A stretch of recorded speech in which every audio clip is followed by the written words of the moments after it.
Yes, Kenya. Tamu sana, tamu sana, tamu sana, yes. In this video, I want us to have a look at a very interesting story captured by Citizen today. Sudan recalls ambassador after President Ruto hosts paramilitary leader in Nairobi. Sudan recalled its ambassador from Nairobi Thursday in protests at Kenyan President William Ruto's hosting of talks with paramilitary commander Mohammed Hamdan Daglo, its acting foreign minister said. So Sudan has recalled her ambassador to Kenya. And we still remember slightly over 1 week ago, DRC also recalled her ambassador to Kenya. That was after some rebels organized a meeting in Kenya that angered the government of DRC. So again today, we are seeing that Sudan has also recalled her ambassador. But one funny thing about this Sudan recalling her ambassador to Kenya, Museveni also met the same paramilitary leader, but Sudan has not recalled her ambassador to Uganda. Why Kenya? There seems to be some high-octane politics being played here, which I want us to understand very, very clearly. If you are watching us but you have not yet subscribed, subscribe, give this video a like. Let's proceed. Yes. Why Kenya and not Uganda or South Africa? Because Museveni also met this leader, and the same leader was also in South Africa. Why Kenya? If you look at what has been happening in the about 1 year and 6 months Ruto has been in power, Ruto is coming out as a joker, not only in Kenya, but even to these African countries. He talks more than necessary. He is coming out as a noisemaker, a heckler, somebody very desperate to be noticed by the West.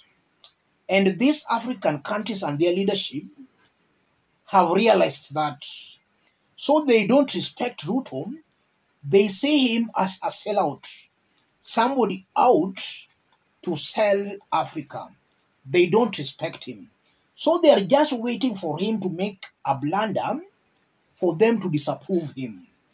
And I'm saying that because recently Ruto was in Tanzania, where Tanzanian President Samia Suluhu lectured William Ruto live on camera and warned him not to rely so much on these Western countries. Zimbabwean President Mnangagwa also warned these newly elected leaders from trying to please the West. So it appears that these African leaders are realizing William Ruto is just desperate, a noisemaker, a sellout, somebody just want to be noticed by the West. They don't respect him. And then secondly, William Ruto has been trying to project himself as the African statesman and spokesman. He's trying to project himself as now the leader speaking on behalf of Africa. That's not sitting very well with some of these African leaders because Ruto just came to power recently. Some of these leaders have been there and they are loved in their countries. If you look at the approval rating of William Ruto locally in Kenya, Ruto is losing popularity on a daily basis in Kenya. So when he tries to project himself as the spokesperson of Africa, these African leaders are looking at what is happening in Kenya. And they're just wondering, This is a person who's not even delivering to his own people. Why is he now trying to speak on behalf of Africa? After all, some of these African leaders are performing far much better in their countries than William Ruto is actually doing in Kenya. So they see Ruto as just a joker who is just excited for having been now the president of Kenya. William Ruto's main undoing is his mouth. He's too mouthy. He talks more than necessary. And a good example is when the war between Israel and Hamas broke. William Ruto very fast threw his weight behind Israel. A day later, African Union chairperson actually castigated Israel for the Hamas attack. So you are seeing that William Ruto talks too much than necessary. I strongly believe that there are some things as a president he should not even be commenting on. But he seems to be very emotional. Should something happen, he wants to be the first person to speak or to be heard. And that is auguring very negatively for Kenya. And I'm saying that because we still remember Ruto was in Saudi Arabia, where he tried luring Arab countries to invest in Kenya. And there were also some African leaders who were with him in Saudi Arabia. These leaders took something back to their countries. William Ruto came back to Kenya empty-handed. He got nothing from Saudi Arabia.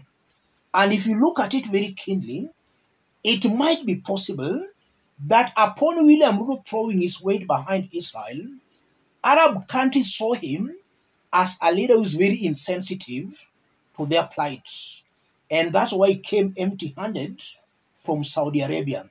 Ruto is coming out as a leader who does not look at the bigger picture. He's short-sighted. He talks more than actually necessary. And already, Kenyans are suffering because of that. Ruto makes very fast decisions. He does not take his time. And again, if you look at what is happening in Kenya, Kenyans are suffering courtesy to William Ruto's desperation to please the Western powers.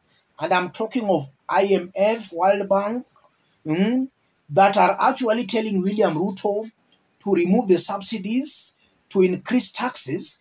Kenyans are suffering because Ruto is desperate to please the West.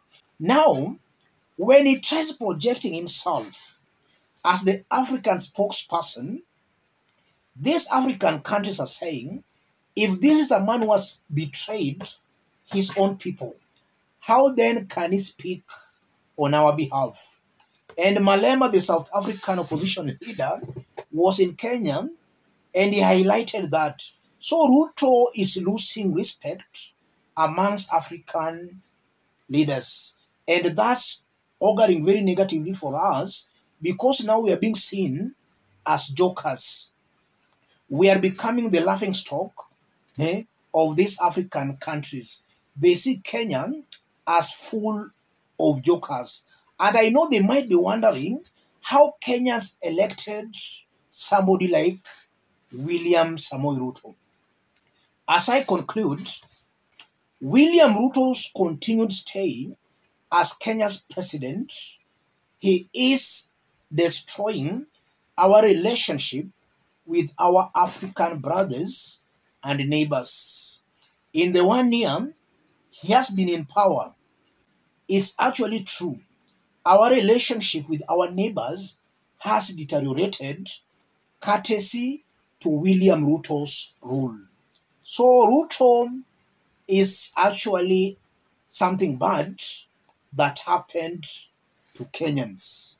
So Sudan, withdrawing her ambassador from Kenya, confirms that they see Ruto as a joker. Somebody is just trying to be noticed. He's desperate for attention. And that's why Sudan saw it fit to cut links with Kenya and not Uganda or South Africa. Those other countries are respected, courtesy to the serious leadership they have. In Kenya, ours is a joker. Let me stop it there. If you are watching us but you have not yet subscribed, subscribe, give this video a like. Any person watching us outside Kenya, drop a comment, let us know from which part of the globe you are watching us from. If possible, subscribe, give this video a like. Thank you. God bless you. God bless Kenya.